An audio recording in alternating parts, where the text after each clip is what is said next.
How's it going, everybody? C-RadTV back here in our video. So, of course, it's time for another NFL draft preview. So, in the last one, we wrapped up the top day two linebacker prospects.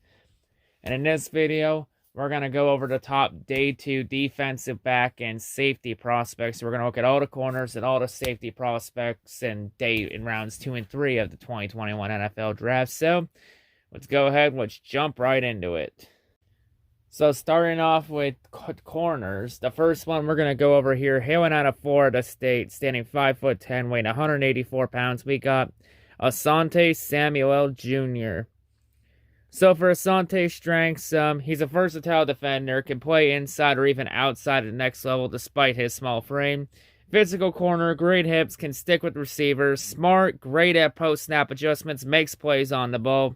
He's fast and quick, rarely allows significant separation in man coverage, so he's very good at man coverage too. While he covers his space well in zone, so he can play any coverage scheme.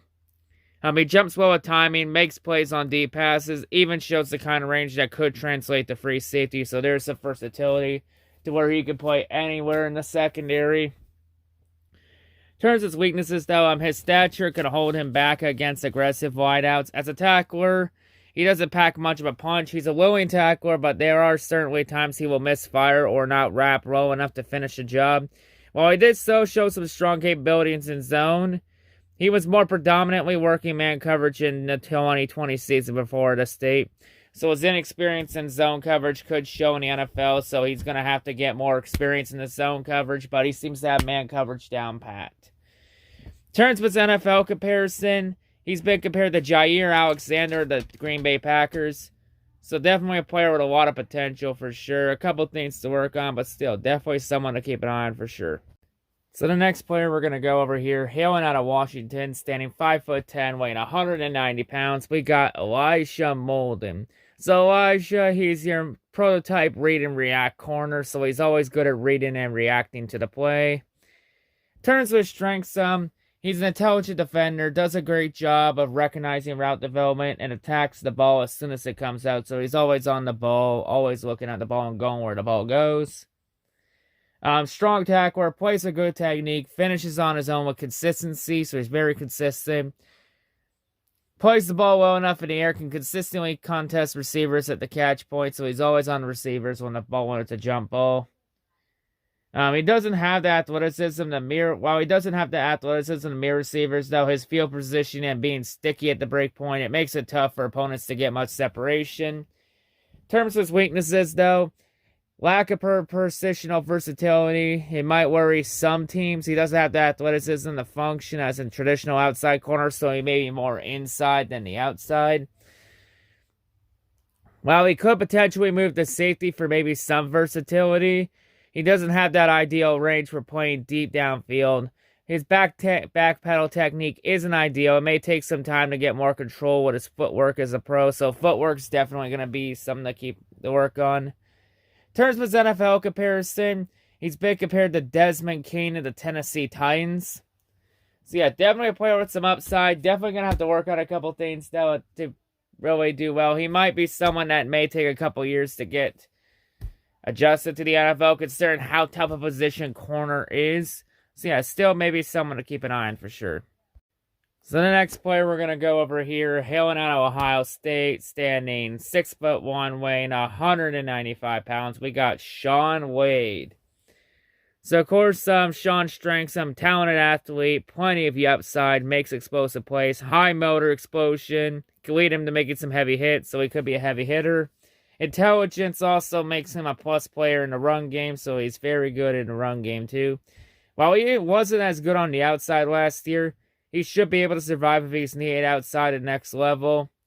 Although he offers more immediate value as a nickel, corner, or a safety, so there's some versatility there, so he might be better in that area, which highlights his versatility and allows him to unleash his same power, so he can play almost anywhere on the secondary line. And his weaknesses, though, no question, Wade struggled a lot in 2020. He was not meant to be put on an island on the outside, which is why he lacked good tape from his 2020 season for anyone watching tape from last year.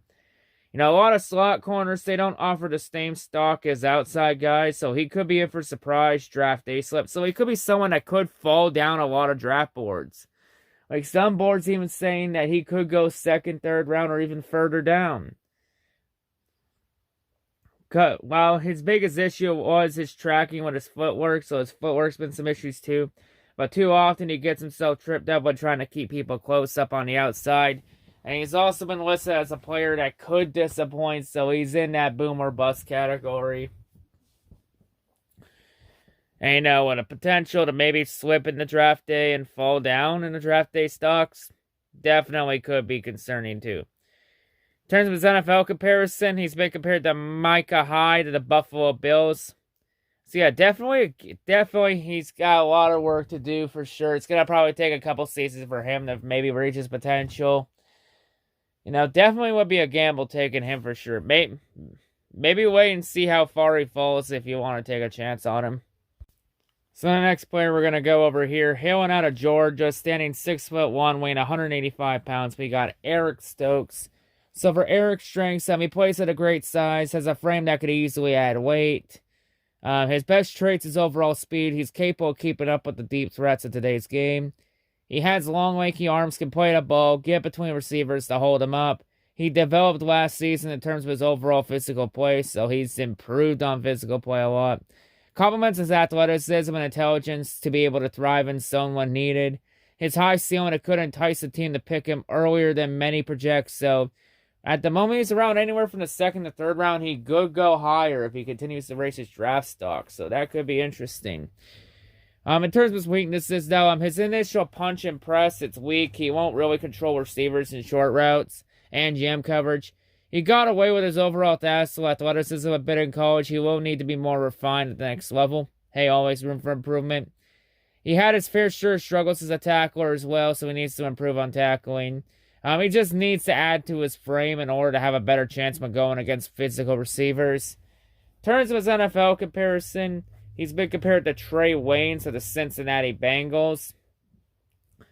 So definitely a player with some upside for sure. Gonna need to work on a couple things and improve there. Maybe add some weight. But yeah, definitely someone for sure to keep an eye on. So the next player we're going to go over here, hailing out of LSU, standing 5'10", weighing 189 pounds. We got Amarivincent Jr. So for Kerry, he's your prototype top playmaker corner. So he's always someone you can depend on to make those top highlight reel plays. In terms of his strengths, he's a nickel corner, maybe able to move to outside corner in the NFL. So he has that potential to have some versatility on the secondary. He has sufficient athleticism for the league, has solid build-up speed, allows him to hold his own in a foot race. He's capable working in both man and zone coverage, so he can work any coverage scheme, which, of course, allows him to fit multiple schemes as a pro, like I just mentioned. Aggressive player at the catch point, shows ideal confidence when the ball's in the air. In terms of weaknesses, though, his play speed doesn't consistently match up with his reported time speed. He isn't the type of explosive athlete in and out of breaks that teams will want at the position. He doesn't make much of an impact in the run game due to his average play strength and his inability to shed blocks. So he might be better off at covering the pass than looking to stuff the run. His quick and close ability is average. His patience is a concern. So he's a little too impatient, so we have to learn to be a little patient for sure. He tends to open his hips prematurely. In terms of his NFL comparison, he's been compared to Perry Nickerson at the Green Bay Packers. So yeah, definitely a player with a lot of upside for sure. Maybe someone to keep an eye on for sure. So the next player we're going to go over here, hailing out of Northwestern, standing 6'1", weighing 190 pounds. We got Greg Newsom II. So for Greg's strengths, he's a savvy, refined corner. He could come in and surprise people on day one in the NFL. So if the circumstances play out well and he's on the right team and all the starts are in perfect alignment, he's someone that could come in and start maybe in week 1 of the season. He showed his ability in man coverage. He tracked well, was smart with his movement, limiting wasted steps. In zone, does a nice job crashing on plays, offers the sides and ball skills to cover deep zones, so he can play almost any coverage scheme. He has a solid frame, can compete and excel at the next level. In terms of his weaknesses, though, he's more smooth than fast. He may not be able to compete with the speedsters who can dominate the NFL in zone coverage, though. Seems to play a bit far off, allowing space underneath. So, hey, so he's going to have to learn to do a little improvement in zone coverage, too. But, that could be a scheme thing. So, maybe if he's in the right defensive scheme, that won't matter. And, yeah, that weakness could be hidden. There are also some concerns with nagging injuries, as he did miss a lot of time in college due to his injuries. Last, in 2020, he only played in 3 of 9 games for Northwestern. So, yeah, definitely that does raise some red flags about his durability. Can he stay healthy in the long run? In terms of his NFL comparison, he's been compared to Dre Kirkpatrick of the Arizona Cardinals. So definitely a player with a lot of upside for sure. Could benefit playing in the right scheme, but that injury history. Can he stay healthy long run? Definitely would be a gamble taking him for sure. The big key for him is he's going to have to learn to stay healthy. So the next corner we're going to go over here. Hailing out of Central Florida, standing 5'11", weighing 190 pounds. We got Aaron Robinson. So for Aaron's strengths, he offers the versatility, can play inside corner and outside corner.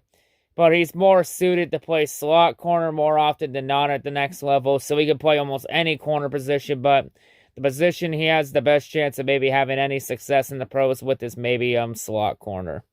He has strong awareness on the field, quick to read and react to plays. Allows for him to work in the plays he doesn't expect to be a part of. He's patient and disciplined as a defender, so he won't take dumbass penalties. And he won't make many big-time mistakes, so he keeps his mistakes at least down to a minimum. In terms of his weaknesses, though, he doesn't play very physically for someone who presses a lot. He allows the receiver to get the first punch, tends to give up a first step rather than attack at the snap, so he's got to learn to, attack better at the snap instead of just let the receiver push him around. Can be a bit tight in the hips, allows a bit too much ground on the first step when he works deep. But ultimately, he's mostly a clean player. In terms of his NFL comparison, he's been compared to Cameron Sutton of the Pittsburgh Steelers. So definitely a player that knows how to keep himself clean, doesn't take dumbass penalties, and doesn't make many mistakes. Or at least keeps them down to a minimum. Definitely someone to keep an eye on for sure. So the next player we're going to go over here, hailing out of Syracuse, standing 6'3", weighing 212 pounds. We got Evitu Melefonwu. Yeah, that name is an entire fucking tongue twister and a half. So in terms of his strengths, his frame, it will leave some wondering if he should play safety, so he could end up going to safety. But, his versatility should be viewed, though, as a plus, so he has that versatility. He can play anywhere in the secondary. Extremely long corner, ability to match up with anyone. Works well in zone coverage, able to play the ball with solid instincts, can jump into coverage, break up passes, athleticism pops off the tape. So, yeah, there's some solid strengths there. In terms of his weaknesses, though, while his size and athleticism, he'll likely be drafted with hopes of him being a tight end and eliminator. So he could be someone that matches up with tight ends and try and take them out of the game. But he's going to need to be more physical, as his current play style would not hold up.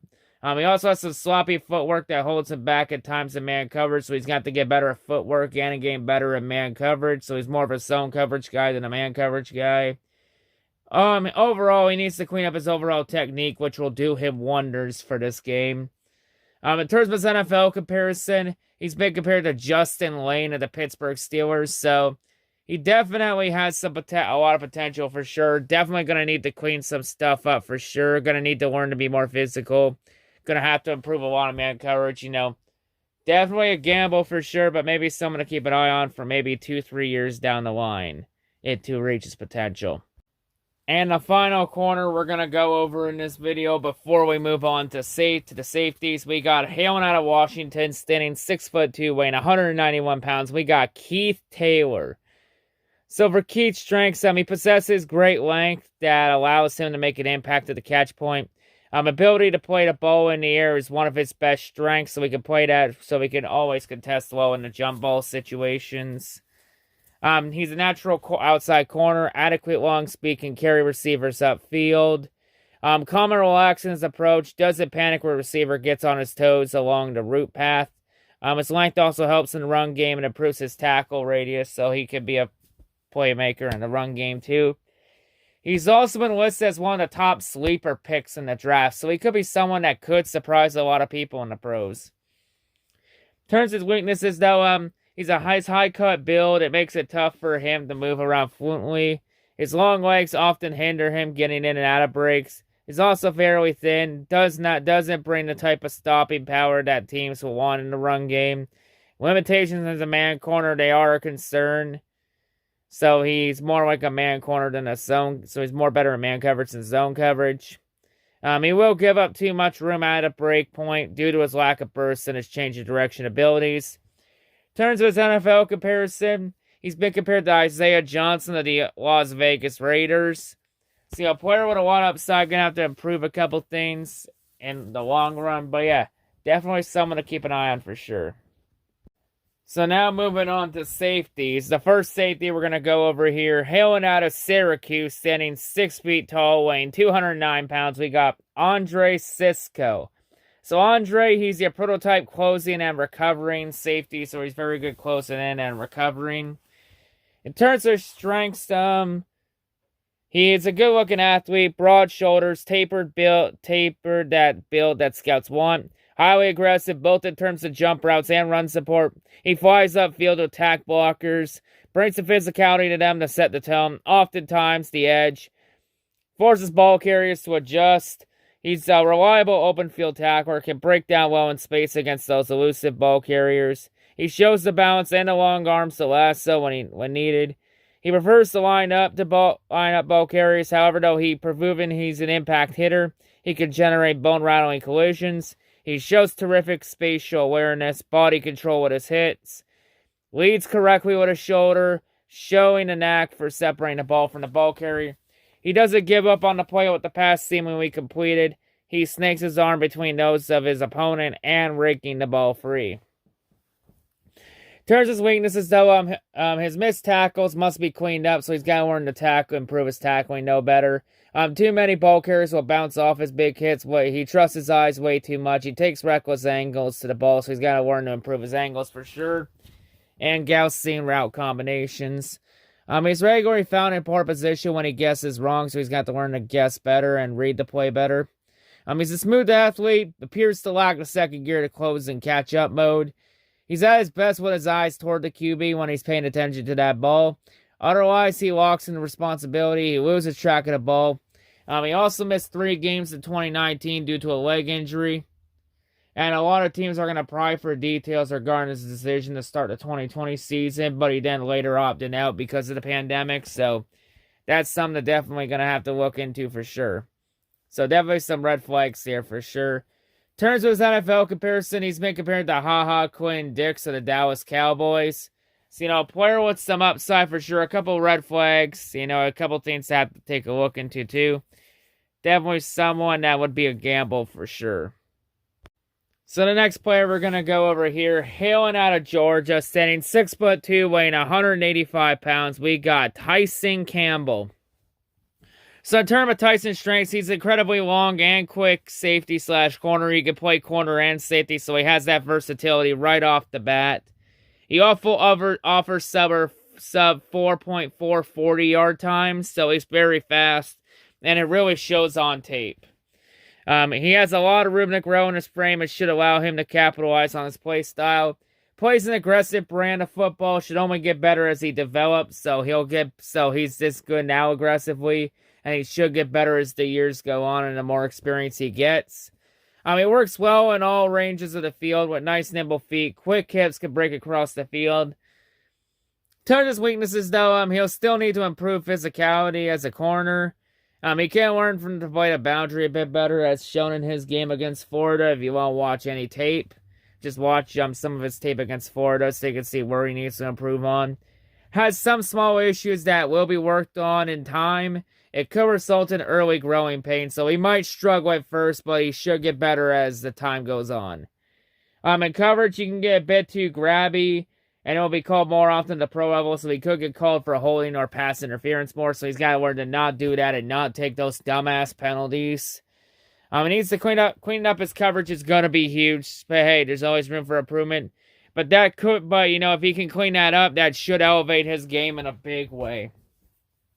In terms of his NFL comparison, he's been compared to William Jackson III of the Cincinnati Bengals.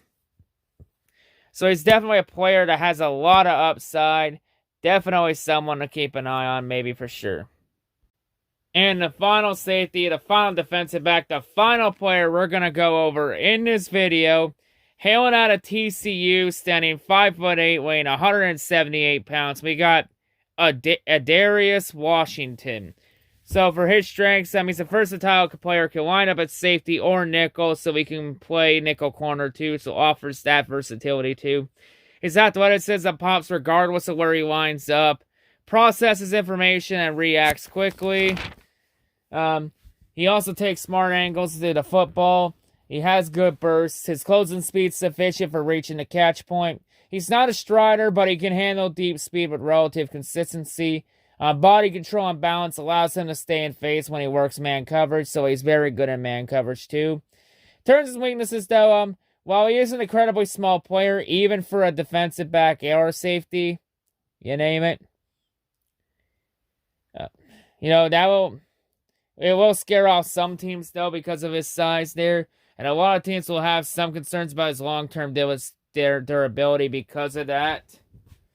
His small stature, it will make it tough for him to be a consistent tackler in the NFL. He'll likely result himself to more angle tackling as a pro, so he might have to make better angles at tackles than just straight up, just because of his size. He's not fluid when trying to flip his hips, which limits how quickly he can react when he tries to mirror receivers. So it could be more like a rotational guy than a starter. In terms of his NFL comparison, he's been compared to Buda Baker of the Arizona Cardinals. So, definitely a player with some upside for sure, but, the size limitations, could that spell disaster? Might be a gamble taking it for sure, but maybe someone worth taking the risk for. But yeah, anyway, that's going to wrap it up here for this Detroit Lions NFL draft preview. And that wraps it up for all the Day 2 draft previews. So we've gone over all the big areas of concern for Day 2 of the draft. Gone through all the positions, including every single position on the defense. Definitely some interesting playmakers to keep an eye on for sure for the defensive backs and secondary, since safety's of main primary need and maybe another corner for depth. We could maybe look at a corner in Day 3. We definitely need another safety for sure to complement Tracy Walker, since Will Harris is starting to look like a bust. But yeah, still, definitely some interesting playmakers to keep an eye on for sure. So, of course, we're almost done with the draft previews. All we got left now is all the Day 3 draft previews, which will be every single position except kicker and punter, since we already got a punter in Jack Fox, and we signed Randy Bullock as our kicker to replace Matt Prater. So, I don't know. I don't know, if you want to get a kicker, maybe look at who there is undrafted and then have a competition for it in the training camp. But yeah. So yeah, this year I won't be going over kickers and punters. So yeah. Anyway, we'll be starting the Day 3 previews on Saturday with quarterbacks. But yeah, anyway, that's going to wrap it up here. That's all I got to say. Hail the Outsiders and hail the great Detroit Masterplan. So yeah, peace.